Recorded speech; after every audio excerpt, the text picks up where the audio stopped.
Madam Speaker, I just want to say a few words concerning the 2017 budget. Firstly, I would like to thank the Premier for allocating some monies to help solve the continued flooding situation that we have at Stonehaven, One Mat, and Radio Doctor area. It's been a long time coming, and I'm finally seeing some kind of relief to those business owners in that area. They have been plagued with this flooding situation for many years. Some are not being able to rent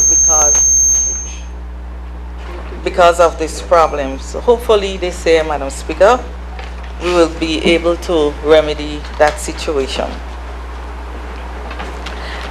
This year, Madam Speaker, we will continue with the revitalization of the Bargus Bay Fisherman's Wharf. Phase 1, being the boat ramp, has already been completed. And we will now proceed with Phase 2, which is the fencing, the beautification, and building of gazebos with a vision of possibly 2 huts where persons from the district would be able to construct some kind of business, Madam Speaker. It is our aim to make that area pleasing to the eyes and a comfortable space for the people of my district to enjoy and relax. Madam Speaker, this is where I now put in my plug for help to move those derelict boats from that area, especially those that take up space at the Bargus Bay Wharf itself. We have been plagued with this problem for some time, and Madam Speaker, we need to have those boats removed. And the problem, one of our main problems, is that most of those boat owners do not reside or do not live in the 6th district. I am frustrated with the fact, Madam Speaker, that the 6th district is fast becoming a dumping ground for persons who don't live in the district. On the completion of this Bargus Bay Wharf, change will come, Madam Speaker. Speaking about derelict vehicles or derelict boats, I would like to see some place in the budget on a line item that speaks to this issue. Money is being allocated just for the removal of derelict boats, derelict vehicles, old furniture, old appliances that are just left on the roadside. These things are not pleasing to our eyes or the eyes of visitors. I am asking our people to please have some self-pride and some national pride and take your old unused belongings, whether it's appliances, boats, vehicles, take them to the dump, Madam Speaker, and not leave them on the roadside. This is not pleasing at all.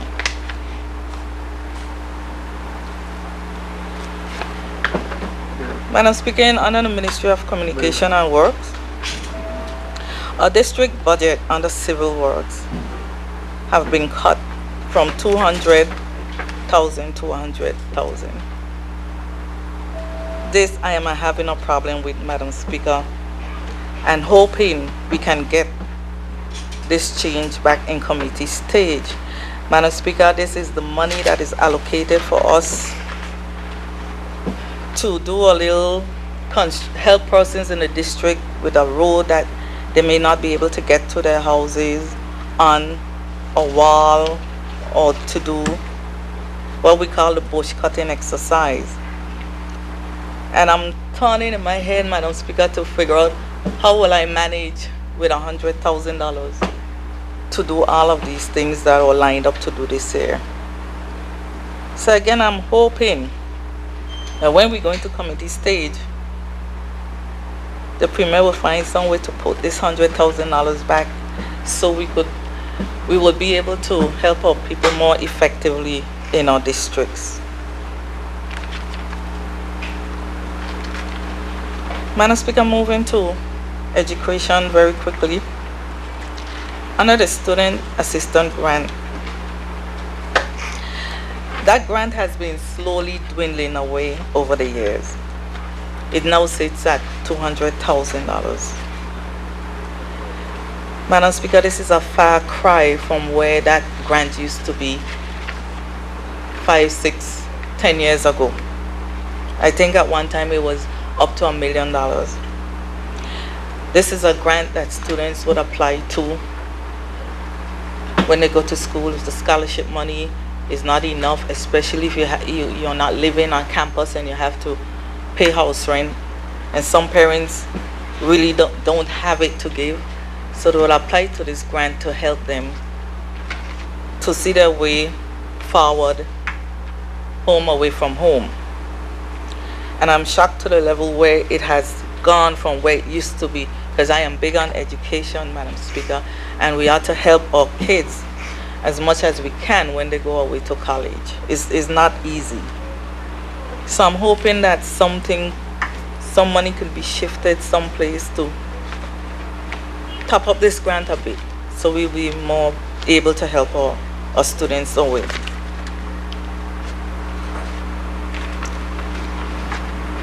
Briefly, Madam Speaker, in reference to the airport project, Madam Speaker, I must say I am not against an airport. I simply do not think that is feasible at this time. There are too many things in our country that needs to be fixed that I think should take priority. Infrastructure. We have schools that are in need of much help. Our roads are still a mess. Our sewage is still a mess. Our whole infrastructure need a complete facelift. Our financial services is under attack. We do not know what to expect this year in terms of money being received from them. Madam Speaker, how are we to pay for this? How are we to pay for this airport at this time? My colleague from the 9th asks, can we afford not to build this airport? I ask, can we afford to build this airport? Can we afford to build it now? I do not see financial evidence where we can afford to build this airport at this time.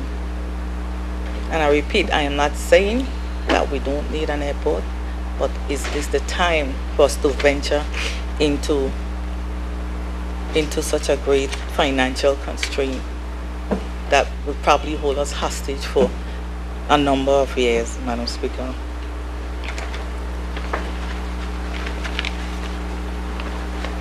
Madam Speaker, I thank you for these few minutes for me to deliver my few words on this budget. Thank you.